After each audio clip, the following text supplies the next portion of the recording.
So I'm here today to tell you about what we are going to show you in each episode. What are the segments that we are going to discuss in each episode. Every episode we have designed in such a way that it's a combination of 5 or more than 5 segments. What are they?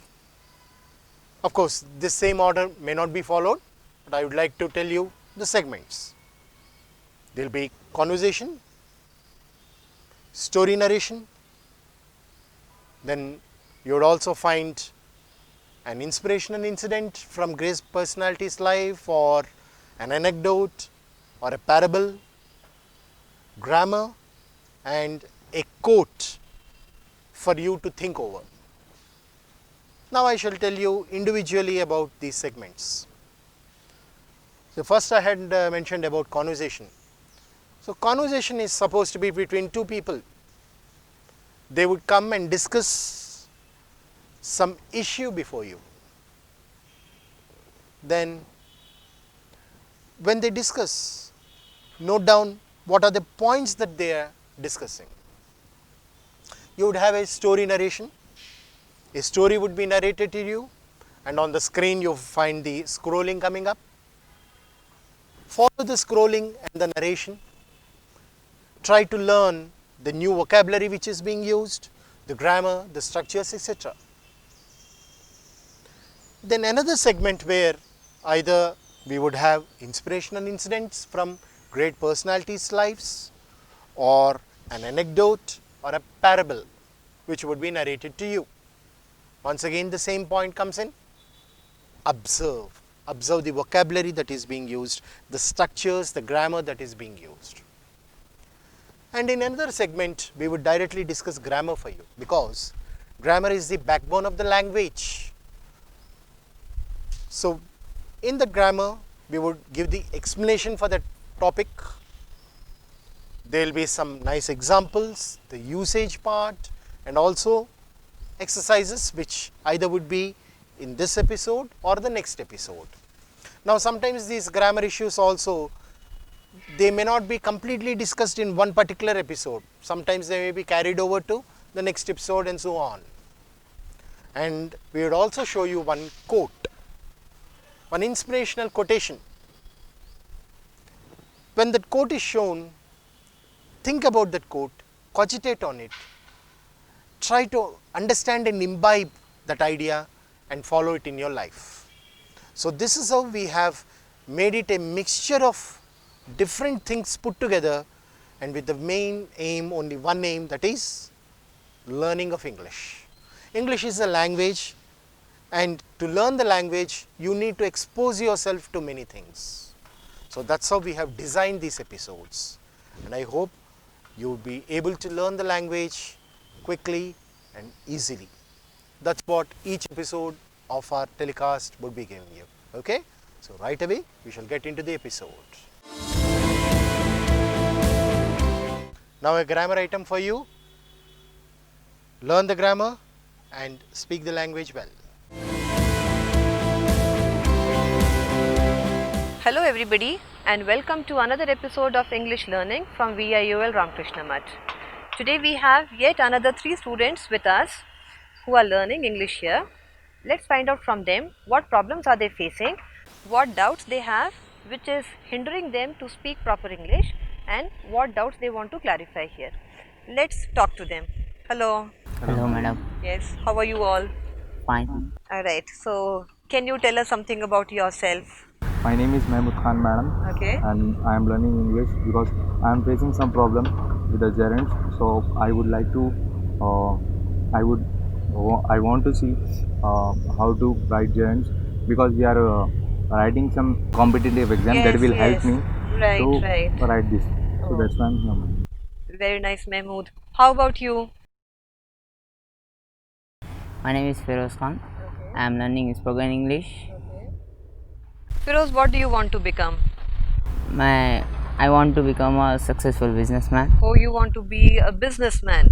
That's very nice. And about you? My name is Kona Kona. I'm from Siddipet district, belong to Bajpur. Alright. To speak in English, it was my dream once. Okay. I'm comfortably able to speak. Very I'm nice. happy for that. and my aim is to become an entrepreneur. Oh, very nice. Okay. So then, all right, he says that he is facing some problems with the gerunds. All right. Karunakar, what are your doubts actually? I also have some doubts, Okay. ma'am, Okay. on gerund topic. Uh-huh. While talking on one topic, must we use inform or Yes. not? Okay. There is a doubt. And Mm-hmm. can we use infinitive and gerund in a one sentence? Oh, okay. All right. All right. So today, let's talk about gerunds, how they are used, and where are they used, and what are the functions of gerunds.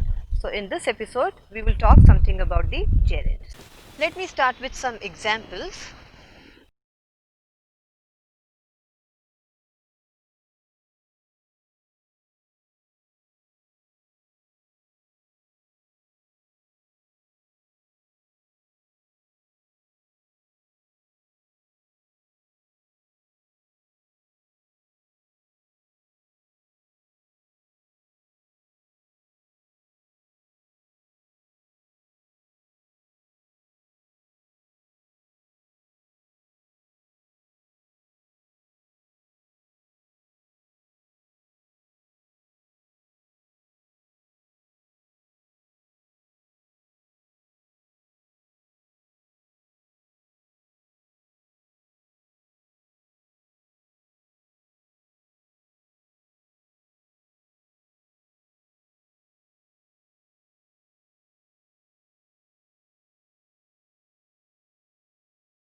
Right.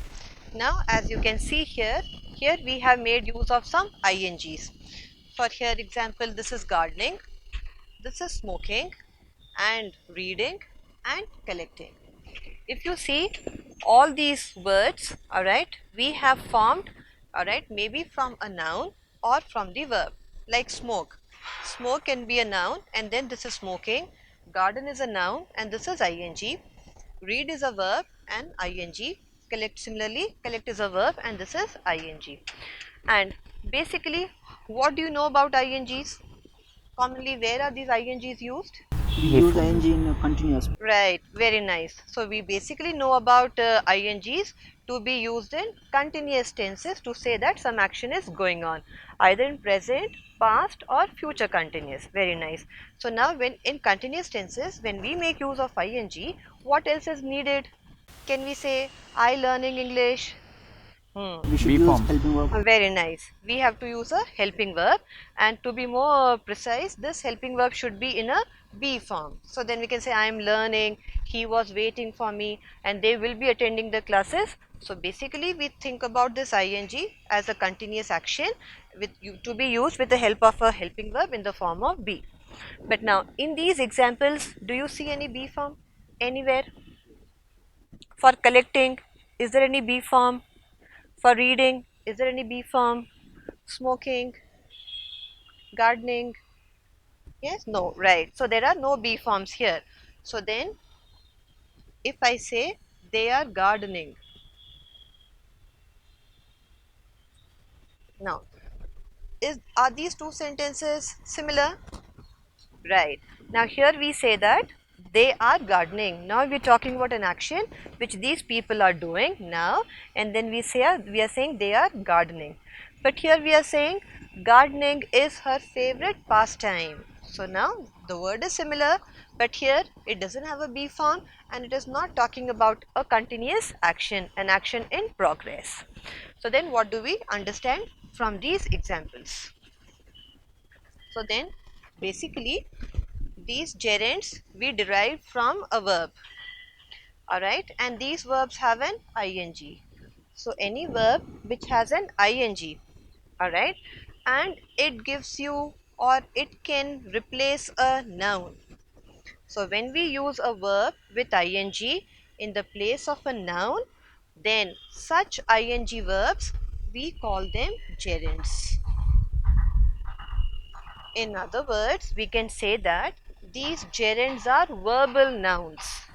Alright, they are verbal nouns. Grammatically, in English grammar, they are called gerunds. Otherwise, we can call them in ordinary terms verbal nouns. Now, these verbal nouns have the force of a verb, at the same time also the force of a noun. Alright, and a very simple way of identifying gerunds is replace it with an it. So any ing verb when you see without a be form, and if you can replace it with it, then you have to understand that it is a gerund. For example, gardening is her favorite pastime. Can we say it is her favorite pastime? We can say no, it is her Yes. favorite pastime. She likes gardening, it is her favorite pastime. Smoking isn't allowed here. So we can say smoking is not good for health. It It is is not as allowed It's not here. allowed. Right. She likes it. She likes it. And he's fond of it. He's fond of what? This collecting stamps. So then, alright, as a rule of thumb, you can say that any ing which you can replace with the help of it, that becomes a gerund because it is a verbal noun. Alright. Now, this gerund has multiple usage in English. We use them in many different ways. So now let's learn the ways how and where do we make use of these gerunds. The first one is as a subject. So we can make use of this gerund as a subject, because when we say a sentence in English, what's the structure of a sentence in English? Right, we have a subject, then a verb, alright, and after the verb usually make use of object, and after the object, right, we write some other words. So this is the structure of a sentence in English. Now we are using this gerund as a subject. So means where are we using it? We are using it here. So here we are using ing in this place. Okay. Now for example, honking is prohibited. Honking is prohibited. Okay, we can say here. Honking is prohibited here, right? So now this is the subject, this is the verb, all right? Okay, these are some other words. There is no exactly an object here, but then we can say that these are other words. Second example, we can say that dieting really doesn't help. Dieting really doesn't help in reducing weight. Okay, so then it is prohibited, it really doesn't help. So then, as I said, anytime when you can replace it with it is a gerund. In the now this is in the place of the subject. Can you give some examples? Voting is an important responsibility. Very nice. Voting is an important responsibility. Okay, or voting is the right. Voting is the duty of the citizen. Very nice. Firoz? Smoking causes cancer. Perfect. Smoking causes cancer. So it is important, it causes cancer, right? Swimming is the best exercise. Swimming is the best exercise. Very nice. Alright. So all these are the cases of gerunds which we are using in the place of a subject. Okay. Alright. Now, Karunakar, your question you asked me, can we use gerund and infinitive in the same place? So now I am saying dieting. This is a gerund. Dieting really doesn't help to reduce also we can say. Alright. So dieting really doesn't help to reduce weight. So there's no problem. When this is a noun, noun can have any other words, and this to infinitive is just another word, we can use it anywhere. So there's no restriction that a sentence must have only one or it cannot have both. So there is no restriction like that. Now the second usage. The second usage of gerund is as an object. So we can make use of gerund as an object also. So now when we say as an object, where should it come? It should come in, right, in the place of this object. So here we have to make use of this gerund. So then we can have a regular subject followed by a verb in present, past or future tense. That makes no difference. But here we have to make use of ing. The rules are same. There should not be any am, is or was, were, and conveniently you should be able to replace it with the help of this it. So if you can replace it, then we can be assured that it is a gerund. For example,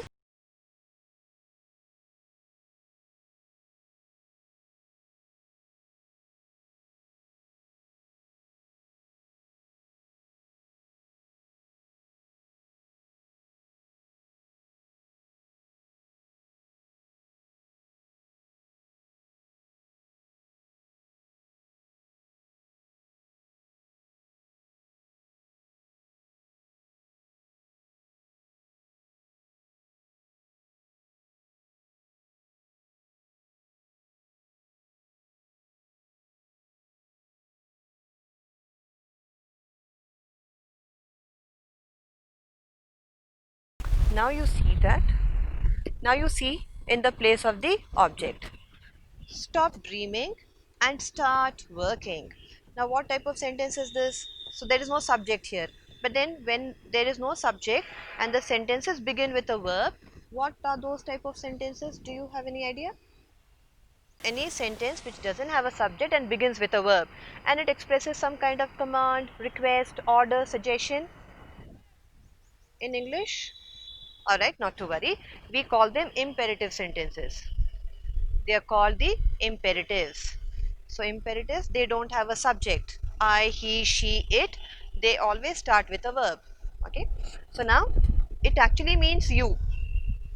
So when we have a sentence like this, actually we want to say that you stop dreaming and start working. So then this is the subject, this is the verb, regular verb, this is ing, then this is the gerund dreaming. Similarly, you start working. So if we can say you stop it, you start it. So then when stop it, start it, so this dreaming and working both have become gerunds in the sentence. Similarly, she likes cooking. So what does she like? Cooking. Cooking. So she likes it. She likes it. This is gerund. And children love floating. Paper boats. So children love it. So what do they like? What do they love? Floating paper boats. So then this is the case of the gerund which we have used in the place of object. Here we can change the verbs. Present, past or future. This verb has no restriction. Alright. Can you give your examples? Yes, ma'am. Ramu loves traveling. Ramu loves traveling. Very nice.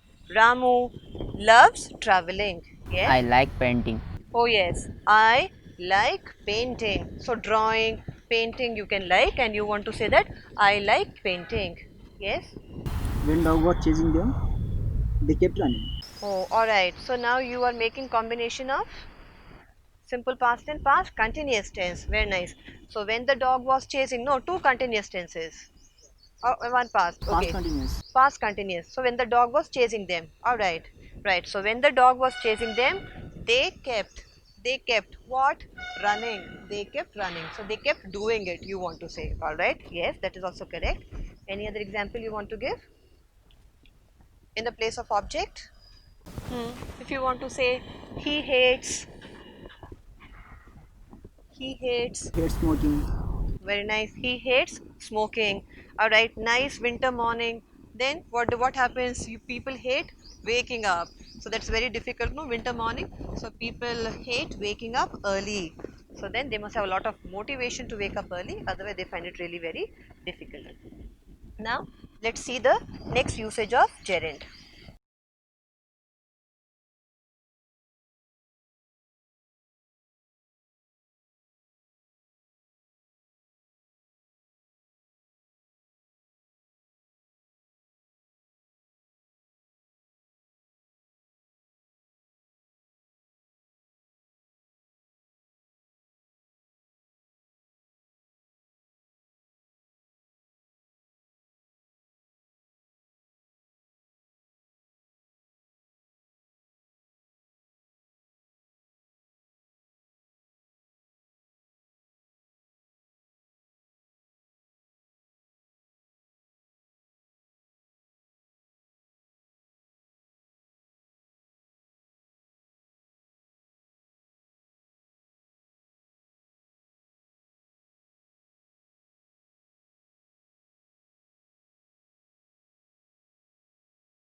So now here we have used the combination of prepositions and gerunds. Gerunds. First, can you identify the prepositions in the sentences?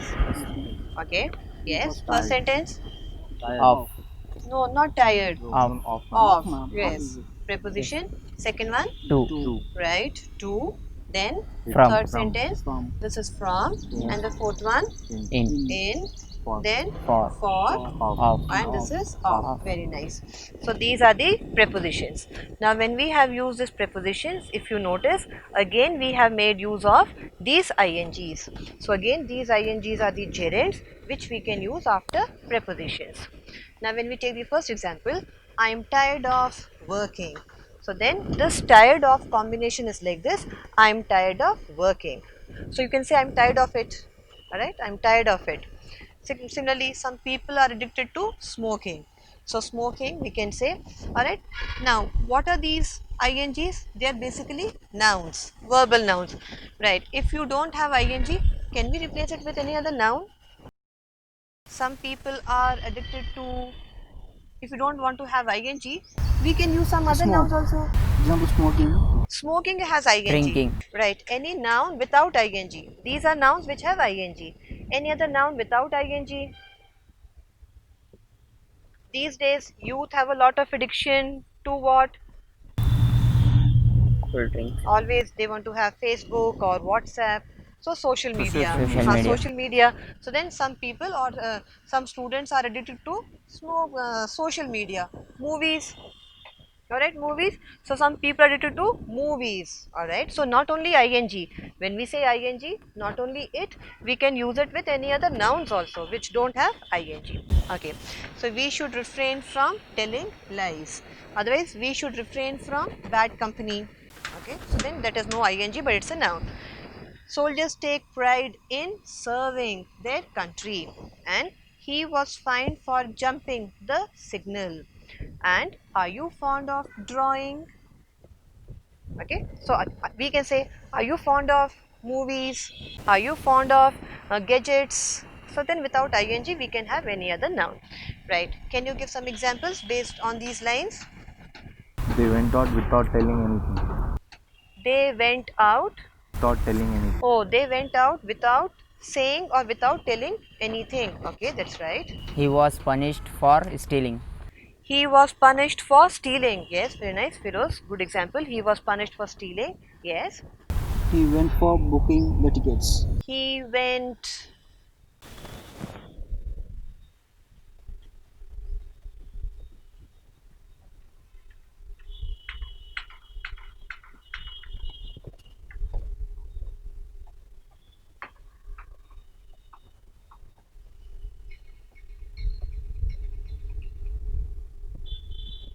Right. Now Karunakar has made this example. He went for booking. Should it be he went for booking or he went to book the tickets? So where to use ing? Where will this to and this fit? We will learn in the next episode. Thank you. Now, listen to two people conversing with each other. They discuss some important issue. Now, let me ask you a question. We all want to live a long, happy and a healthy life. Yes? I agree with you. Every single one of us wants to make sure that the life we live is prosperous, happy and healthy. But it is not only sufficient for us to live healthily, but when some of our body organs become sick, then it is important that we exchange them. What does that mean? We get them transplanted. Exactly. Before we head into what a transplantation is, we will make it an informative conversation about organ donation. Yes. One point or the other, we all have heard the term organ donation. But do we really know what it means? Organ donation is not just about one person donating his or her organs to another person. It is not just that, it is much lengthier process than what we are aware of. Organ donation will be a process where the healthy organs are retrieved or procured from a living or a dead person, and they are donated to another person. They are transplanted into another person's body. This is the process of organ donation that we all are aware of. Now, organ donation can be done for two purposes. One can be for the transplant purpose that you just mentioned. The other can be for research purpose. Not many of us are aware what exactly we do in the research area. We will start off with the transplant first. When a person signs voluntarily, legally, allows his body organs to be donated to another person, that person is said to be called a donor, an organ donor. Yes. Now he will voluntarily sign up for this cause, please. Once when he can donate the organs when he is living or after he has passed away. This is what we know. But the organs can be donated by the person who are living, the person who is passed away, who is dead, and those who are declared brain dead. Okay. Living persons also can donate organs. What organs? Only liver or kidney, because every human being or every human body has two kidneys. Studies have proven, and it is a stated fact, that a person can live off one kidney as well. So, in case your kidney is a match to another person who is in extreme dire need of another kidney, who needs an organ, then with your consent, with you signing up voluntarily for this act, you can donate your kidney. Liver also in the same way can be donated. It can either be a full liver or only a part of it. Generally, the person who are living will donate only a part of their liver. Why only a part of their liver? Because the liver will grow back in its original size immediately. The liver is the only organ in the body which is capable of growing back. No other organ can do that. You're true. You're exactly correct. Liver is the only organ that has the capacity of growing back to its original size. Now we move to the next category. Organs donated by persons who are dead, who have been perished. Now, these people would have already signed up. They already would have gone through all the legal procedures and voluntarily told that I, with my full consent, agree to donate my body organs after I am dead, after I have passed away, after I am passed away. Now, what happens is, once they are dead, the family members, the immediate family would give consent to the medical department who is okay, and then after all the medical tests have been done, the organs from the dead person can be removed and then can be transplanted into another person's body who is in need of it. Now, organs can be donated by those persons who are declared dead. Declared dead ante those persons whose brain is completely dead. Brain actually controls every activity in the body. That will pump blood and that will take care all the other organs in our body is functioning properly. So, once the brain is dead, only the other body organs can sustain without the brain only for a few hours. So, aa konta time lone, when the patient is declared dead, as in brain dead valani, we declare them dead. The organs are medically kept functioning. Why? So that they remain healthy in that person, so that we can remove those healthy organs and we can get them into transplantation. That is how these are the three categories who can volunteer and who can transplant, who can own up for organ donation. The next will be for research. E research category anedi not everybody is aware of it. What happens is, when you are signing up for organ donation, the process will be once you are once the person has been declared dead or once the person is dead, the organs will be taken out and it will be planted into another person's body. Okay. But just like that, organs ni etla transplant cheyaru. They remove the person's organ, they run it through a series of medical tests to see whether the organ is healthy enough and to see whether these organs are a match to the person who is in need. Because if they don't match, then the receiver of the organ will have problems once the organ has been put in their body. Exactly. The organ won't be able to respond with that person's body. Exactly. There is a donor who is donating the organs, there is a recipient who is receiving the organs. The organs have to match. Lekapothe the process of transplant will just never be successful. It is similar. The organ should respond to it. Exactly. It is similar to blood infusion. same Exactly. blood type untene it will work. Exactly. Same way, the organs should match. Only then the receiver or the person who gets the organs will be healthy with that new organ. Exactly true. Yeah. Now, the same way, even they are running a series of medical tests, if they find the organs not so healthy or not matching up to the standard, they will reject it. Those organs will not go for transplantation at all. Now, ఇప్పుడు ఈ organs తో ఏం చేయాలి? We know that this is not these are not categorized for organ donation. We know this won't come under organ donation. So what do? Instead of unnecessarily letting them go, we know there is something wrong with the organs. That is why they have not passed the test. We will send it to the research center. We will see what is wrong with that organ. Generally, మనిషిలో ఒక ఆర్గన్లో problem ఉంది అంటే ఎందుకు వస్తుంది? Either they have an illness or they have a disease. There is no third cause for this. So once I know that there is something wrong with the organ, I will send it to the research department. What will they do? They will run a tests as to what exactly happened with this organ. Either it is an illness or a disease. If it is an illness, what illness it is? How to cure it? If it is a disease, what disease it is? How did it start? How did it originate? How did that affect the organ? All of these research will be done in our medical research center. And only because of such research, we see that there has been medical breakthroughs.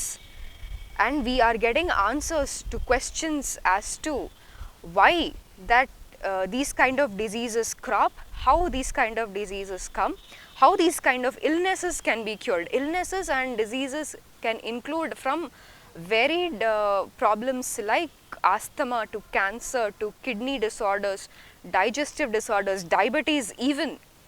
Generally, a human body ki emaina, the first part that gets affected is an organ only.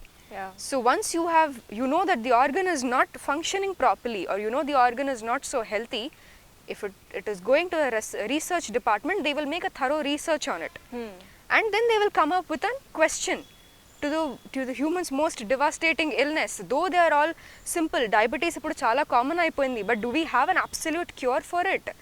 The more they research, the more they know, they will get to come to an answer about it. And that is how the research process also goes on. So a human person or a human being or a person can donate both his organs and his tissues. Tissues are nothing but skin tissues, blood tissues. You just mentioned blood transfusion also. They all come under the tissue transplant. There are different types of it. It could be for any purpose. It could be for an organ donation, like purely a transplant donation, or if it doesn't work out that way and if the organs are rejected, they would go for their research center and they will be able to conduct tests and they will come up with answers for varied variety of illnesses that have become very common these days to all of us. And let me also conclude by saying that this was completely an informative purpose. Organ donation is a very, very noble act, but organ donation must not be forced. It is always an individual's choice. Remember one thing, one organ donor can save lives, can make a positive impact for 50 plus people. That is a big number. If you are consciously aware, if you are willing to volunteer, only then sign up for a very noble act like organ donation. Well, now listen to a story. Try to observe the vocabulary and the grammar in it. Here is another story. A rumor takes wing. How can a rumor take wing? Rumor is something, a news which is spread far and wide. Most of the time, there is no truth in it. But let us see. A pundit was crossing a field when he felt that there was something in his mouth and spat it out. It turned out to be a heron's feather. Heron is a bird with long legs and a huge beak. He could not understand how it had got into his mouth, and it perplexed him a great deal. That means he was surprised because he didn't know how he got it into his mouth.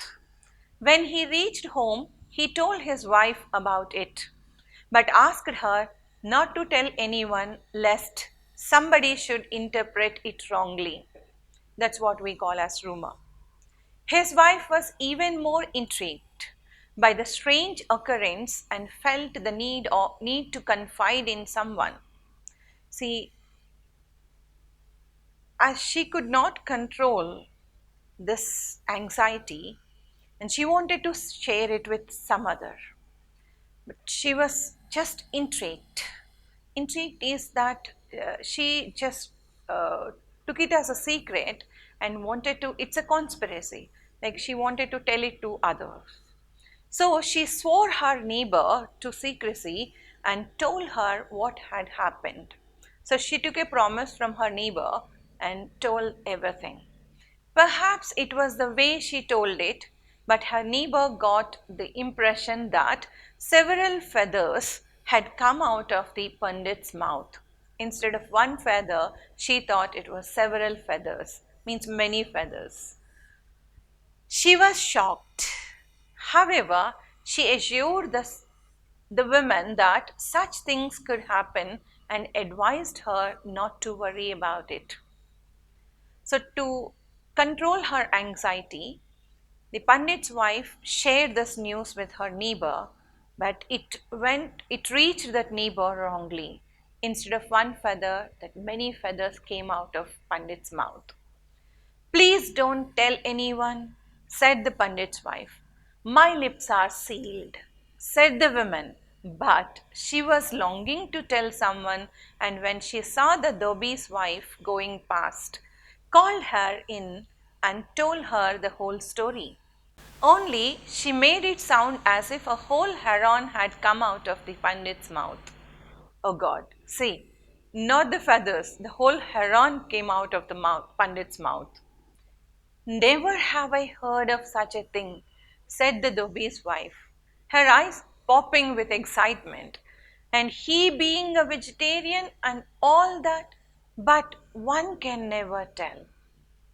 She went away, promising not to tell anyone, but on the way she met her friend and the whole story sort of tumbled out of her mouth, means it rolled out of her mouth. Perhaps in her excitement she said herons instead of heron. Or perhaps her friend just imagined she had said herons, but when she told her husband the story some time later, she was emphatic that a whole flock of herons had come out of the Pandit's mouth. Not one heron, not two herons, a flock of herons means a group of herons. And as the story spread, herons become herons and other birds, and then hundreds of birds of all shapes and sizes. By evening, the whole village and several other neighboring villages had heard the story, and people began to arrive in droves at the Pandit's house, means crowd of people started coming to Pandit's house to witness the miraculous happenings there. Miraculous, something which is unbelievable happening there. Because no one believes that how a bird comes out of the Pandit's mouth or more birds coming out of Pandit's mouth. The Pandit steadfastly denied that any bird had come out of his mouth. He said it's not true. But nobody would believe him, and everybody begged him to demonstrate his wonderful power of producing birds from his mouth. They thought he had supernatural powers, that with his magic he was bringing out the birds from his mouth. Finally, in exasperation, he asked them all to sit in front of his house, and when they had done so, ran out of the back and hid in the jungle, where he remained for several days till the excitement had died down and the people realized that the news was false. So this usually happens in nowadays too, that people like to spread rumors. When the rumor is about celebrities or very famous persons, then the same thing which we call as gossip too. So they like to spread these rumors fast and wide.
It's a parable that you're going to listen to.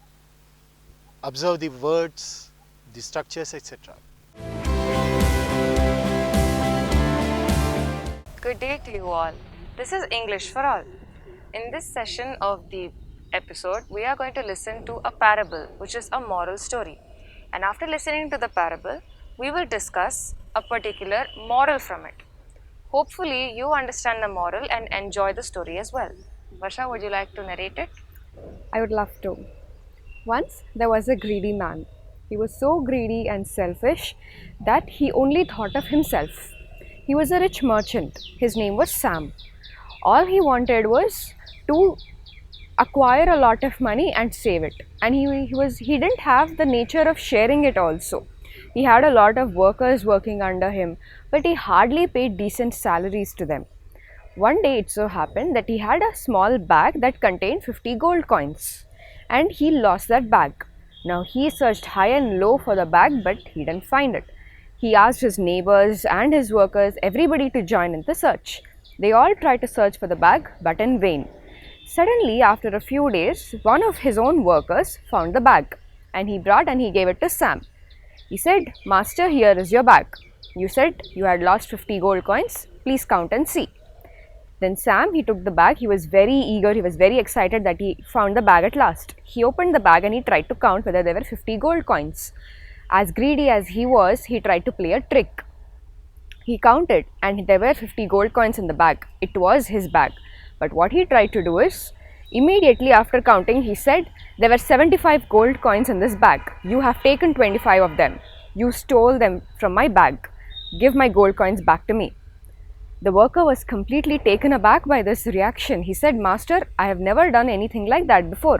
I have never stolen from your bag, and neither I have the habit of stealing. So I have not taken anything. Please excuse me. Maybe you are wrong." But Sam didn't agree. He said, "No, I know there are 75 gold coins in my bag. You have taken them." The worker pleaded for innocence, but Sam did not listen. So finally, they took this issue to the court. The judge heard both sides of argument. While Sam said that "I am 100% sure that my bag had 75 gold coins in it," while the worker pleaded his innocence and he said, "No, Your Honor, that had only 50 gold coins, like how my master said initially." The judge also knew that the worker was telling the truth. So he once again finally asked Sam, "Are you sure that your bag had 75 gold coins?" Sam nodded vigorously and said, "Yes, my lord, it had 75 gold coins. I am 100% sure of it. I am telling the truth." Then the judge passed the judgment. He said, "Okay, in that case, like how Sam is telling, he had lost a bag of 75 gold coins and this had only 50. So obviously the bag of 50 gold coins doesn't belong to Sam." If somebody had lost the bag of 75 gold coins, then I would declare that bag belonging to Sam. Nobody has reported a bag of 50 gold coins missing. So I would reward this bag of 50 gold coins to the worker as an appreciation of his honesty. That was his judgment. Now, what do we understand over here? Sam's excessive greed and his nature of wanting a lot of money and not sharing to anyone else had unnecessarily brought him in trouble.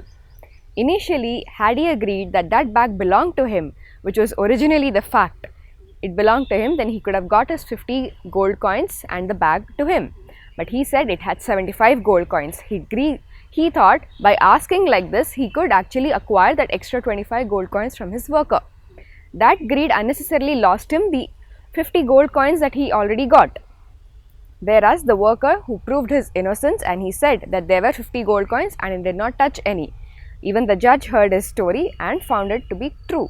So, because he was so honest, the judge also gave him that 50 gold coins back. Now, what we understand over here is not to be too greedy all the time and not to be craving for money. The lust and that greed for money doesn't go anywhere. You should not be so greedy to always want something all to yourself. Had Sam been a little liberal and thought of it, then he could have had his gold coins and everything would have been normal. But here he tried to be a little more greedy and he tried to punish his own worker. So in that case, he lost his bag of 50 gold coins as well. What we should understand over here is not to be excessively greedy. Learn to live happily with what you have. If you lost something and somebody has found it, just be happy about it. Just thank the person and you can take it. Instead, he tried to play a trick. He wanted to cheat and take that money. Any money or any success that you get out of cheating, out of robbing or out of deceiving a person is not what you have earned, which is completely wrong. That is what the story tries to tell. What you have is what you earned. So always earn for it and not try to rob or not try to deceive a person. As you said, anything that is acquired by cheating or in an untruthful manner does not last for long. Does not last for long. And that which is done through sincere efforts is what is everlasting, will stay with us perennially. Exactly. The same thing happened in this story as well. I'm sure you all caught the essence and learned not to be so greedy but to be happy with what you have and earn for whatever you need instead of cheating or deceiving or thinking in an untruthful manner. I'm sure you caught this essence and I'm sure you enjoyed the story as well. Thank you so much.